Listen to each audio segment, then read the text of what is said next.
আর মাত্র ৩ দিন পর থেকে শুরু হচ্ছে পাকিস্তান ভার্সেস বাংলাদেশের ওয়ানডে সিরিজ। তার আগে শাহিন শাহ আফ্রিদি অধিনায়ক হিসেবে সংবাদ সম্মেলনে এসেছিলেন। তখন তাকে সাংবাদিক প্রশ্ন করেছে যে বাংলাদেশকে আপনি কিভাবে দেখছেন। তখন শাহিন শাহ আফ্রিদি বলেছেন বাংলাদেশ খুবই ভয়ঙ্কর একটি দল ওয়ানডেতে, এবং তার উপর আবার তাদের নিজেদের মাটিতে। তার মধ্যে আমি সৌম্য সরকারকে এগিয়ে রাখছি, খুব বিধ্বংসী একজন ব্যাটসম্যান। সৌম্য সরকার একাই যে কোনো ম্যাচের মোড় ঘুরিয়ে দিতে পারে, তাকে আমার বল করতে হবে। কাজেই আমরা একটু চাপ অনুভব করব, কেননা সে পেস বোলিং খুবই দুর্দান্ত খেলে থাকে।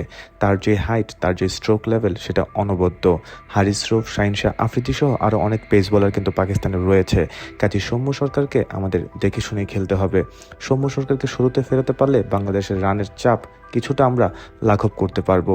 আর না হলে কিন্তু আমাদের ভয়ঙ্কর সময় অপেক্ষা করছে। নিউজিল্যান্ডে সেই কাব্যিক একটি সেঞ্চুরি ছিল সৌম্য সরকারের নিউজিল্যান্ডের মাটিতে, সেটির কথা মনে করে দিয়ে শাহিন শাহ আফ্রিদি বলেছেন সত্যিই ওই ইনিংসটি ছিল দুর্দান্ত। কাজে আমাদের এক্সট্রা নজর থাকবে সৌম্য সরকারের দিকে।